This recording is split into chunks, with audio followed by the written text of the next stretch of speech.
안녕하십니까. 경희대학교 소프트웨어 융합학과 이성원 교수라고 합니다. 이번 주차에 배우실 내용들은 컴퓨터 게임과 관련된 네트워킹 관련된 얘기를 들으실 예정입니다. 크게 네 가지에 대해서 설명을 들으실 거고요. 첫 번째로는 네트워크의 소프트웨어화, 두 번째 부분은 네트워크의 가상화, 세 번째 부분은 최근에 많은 신문기사나 방송에서 볼 수 있는 5세대 이동통신에 대한 부분, 마지막으로는 새로운 게임을 열어갈 수 있는 단말 간 통신, 이 네 가지를 배워가도록 하겠습니다. 그러면 첫 번째 해당하는 부분인 네트워크의 소프트웨어화에 대해서 배우도록 하겠습니다.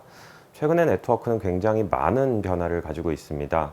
그 가운데 가장 큰 키워드는 소프트웨어를 기반으로 해서 직접 네트워크의 기능을 만들 수 있는, 그에 따라 장비를 사다가 그냥 쓰는 것뿐만이 아니고 본인이 원하는 기능을 직접 네트워크에 구현할 수 있는 소프트웨어 디파인드 네트워킹, 즉 네트워크의 소프트웨어화라고 할 수 있습니다. 그럼 기존의 인터넷은 어떻게 이루어졌는지 잠깐 설명을 드리도록 하겠는데요. 기존의 인터넷은 1970년대 미국을 중심으로 만들어졌습니다. 만들었을 때 가장 큰 목적은 전쟁이 발생했을 시에 네트워크가 안정적으로 돌아가는 부분이었습니다.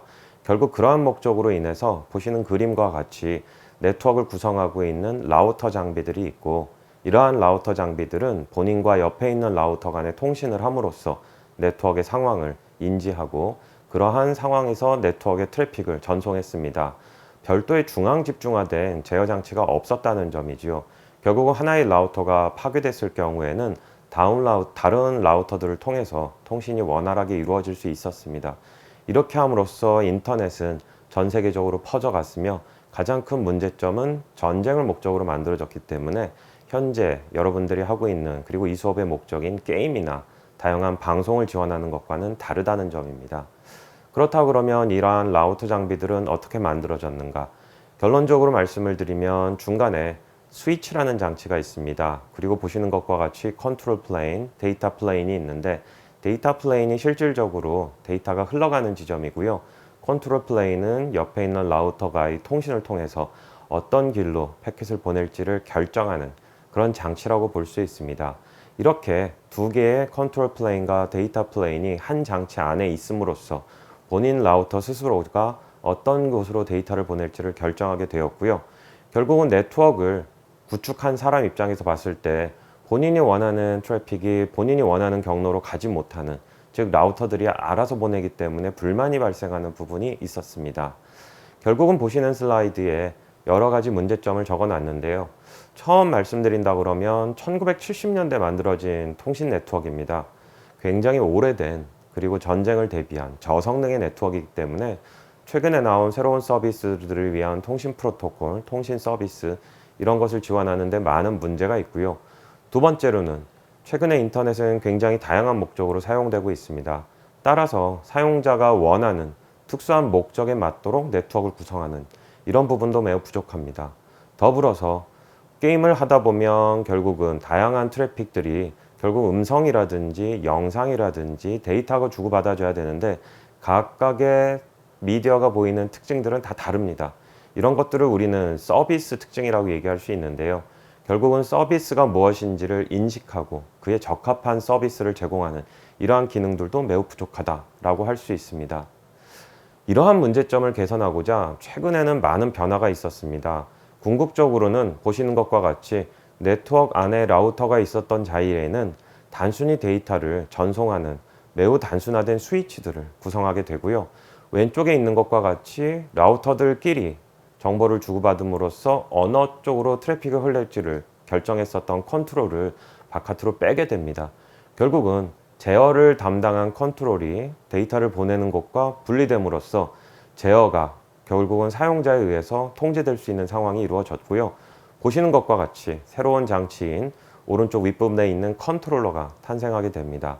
결국은 네트워크를 설치한 사람은 본인이 원하는 네트워크의 목적, 그리고 게임이라고 그런다 그러면 음성 혹은 비디오, 이러한 다양한 미디어의 특징들에 맞게 본인이 원하는 요청사항을 컨트롤러에 집어넣을 수가 있고요.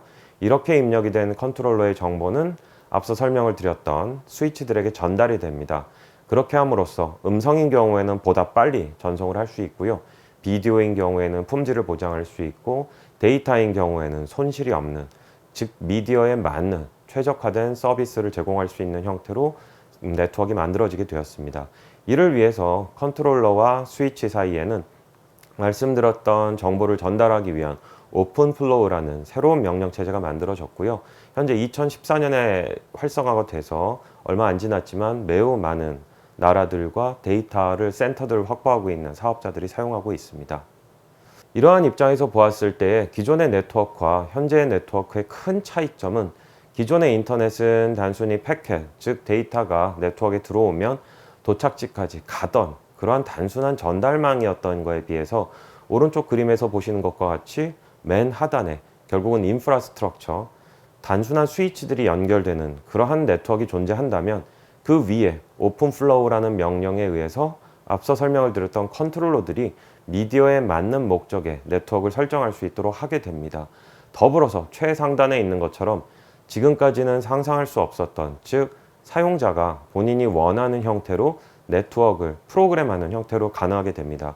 개인적으로 컴퓨터를 가지고 있는 분들이 소프트웨어 개발 역량이 있을 때에 그 컴퓨터에서 돌아가는 소프트웨어를 직접 짤 수 있는 것처럼 보시는 것과 같이 네트워크 위에 본인이 원하는 기능을 직접 구현할 수 있는 그러한 세상이 펼쳐졌고요. 우리는 이러한 세상, 즉 기존에는 그냥 라우터를 설치하고 사용하던 그 단순한 일이었던 거에서 결국은 우리가 프로그램할 수 있는 네트워크를 가지게 되었고 그 위에 본인이 원하는 기능을 구현할 수 있는 것을 소프트웨어로 만든 네트워크, 즉 소프트웨어 디파인드 네트워크라고 칭하게 되었습니다. 앞서서 말씀드렸던 컨트롤러와 네트워크 장비 간에 지원하던 프로토콜, 즉 명령 체계였던 오픈플로우는 국제적인 표준화 단체에 의해서 표준화되고 있습니다. 표준화란 결국은 누구든 장비에 맞춰서 만들면 어떤 장비들 간에 서로 문제없이 통신이 가능한 것이고요. 이 오픈플로우의 표준화는 보시는 것과 같은 오픈 네트워킹 파운데이션 ONF에서 지원하고 있습니다. 여러분들도 이 홈페이지에 접속을 하시면 오픈플로우와 관련된 표준 문서들, 기타 관련된 행사들을 보실 수가 있습니다. 결국 이렇게 만들어진 오픈플로우는 다양한 이점을 제공하고 있고요. 첫 번째로 말씀드릴 수 있는 건 결국 기존의 장비를 설치해서 쓰기만 하던 네트워크가 아닌 네트워크를 설치한 자가 그리고 운영하는 사람이 본인의 입맛에 맞도록 네트워크를 운영할 수 있게 되었다는 점입니다. 두 번째로는 이런 오픈플로우 명령이 나옴으로써 표준화가 됨으로써 결국은 오픈플로우를 구현하는 어떠한 전 세계의 장비들도 모두 단일한 오픈플로우로 인해 통제가 가능하다는 점입니다. 세 번째로는 결국은 기존의 인터넷은 도착 지점이 같으면 같은 길을 갔어야 됐는데 SDN으로 만들어진 네트워크는 음성인 경우에는 퀄리티가 보장이 되는 길, 데이터인 경우에는 손실이 없는 길 등 다양한 경로로 패킷을 전달할 수 있습니다.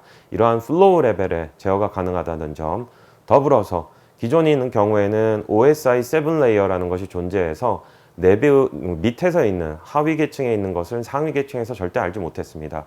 즉 여러분들이 하는 게임이 이동통신인 경우에는 매우 불안정하게 동작하고 있음에도 불구하고 그에 맞는 게임 동작을 하지 못했다는 점이죠. 하지만 크로스 레이어, 즉 이러한 SDN 네트워크에서는 하위 계층에 대한 것을 상위 계층에서 제어할 수 있기 때문에 보다 안정적이면서 보다 와이파이, 즉 무선랜 아니면 이동통신 이러한 미디어의 특성에 맞는 통신을 가능하게 합니다. 하지만 아직도 많은 문제점들이 존재합니다. 보시는 것과 같이 다양한 문제점들이 존재하지만 SDN 기술은 이제 시작하는 기술이기 때문에 앞으로 2020년 5세대 이동통신의 발전과 더불어서 좀 더 문제점들은 해결될 것이고 이에 기반한 다양한 서비스, 특별히 게임과 관련된 서비스들이 매우 활성화될 거라고 예측할 수 있습니다. 더불어서 이러한 SDN은 다양한 오픈소스 소프트웨어가 있습니다. 오픈소스 소프트웨어란 여러분들이 필요시에 설치하고 필요시 수정할 수 있는 그러한 소프트웨어를 얘기하고 있고요. 앞서 말씀드렸던 컨트롤러의 제일 유명한 소프트웨어는 보시는 것과 같은 오픈 데일라이트입니다.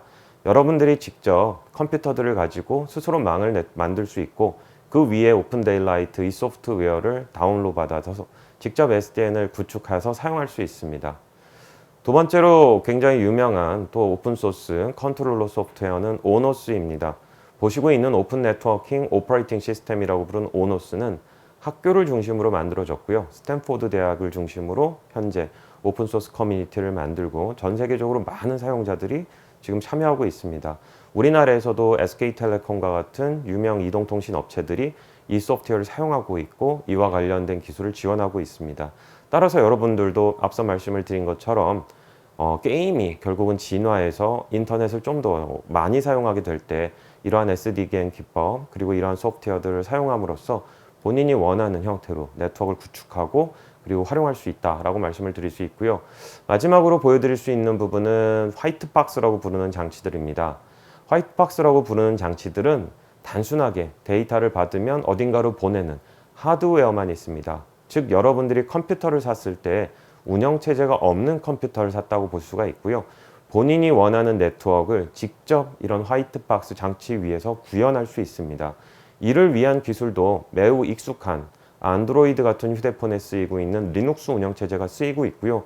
보시는 것과 같은 오픈 네트워크 리눅스 같은 소프트웨어들은 여러분들이 필요한 기능을 구현하고 필요한 기능을 작성한 후 앞서서 말씀드렸던 이런 화이트박스에 넣음으로써 본인이 원하는 네트워크 장치를 만들 수도 있는 세상이 되었습니다. 결국 오늘 요 15분 짧은 시간 동안에 여러분들에게 설명드리고자 했던 것은 소프트웨어 디파인드 네트워크, 즉 기존의 네트워크는 우리가 장비를 사와서 기존의 장비가 지원하는 기능만 사용하는 네트워크였다면 현재 우리는 소프트웨어를 직접 개발하고 그 만들어진 소프트웨어들을 직접 장비에 넣음으로써 본인이 원하는 네트워크를 직접 만들 수 있는 네트워크를 그런 세상을 만들어갔다는 점입니다. 앞으로 게임이 좀 더 네트워크에 연관될 것이며 복잡한 기능을 요청하게 될 건데요. 이와 관련된 SDN은 관련된 핵심 기술이라고 말씀드릴 수 있을 것 같습니다. 감사합니다.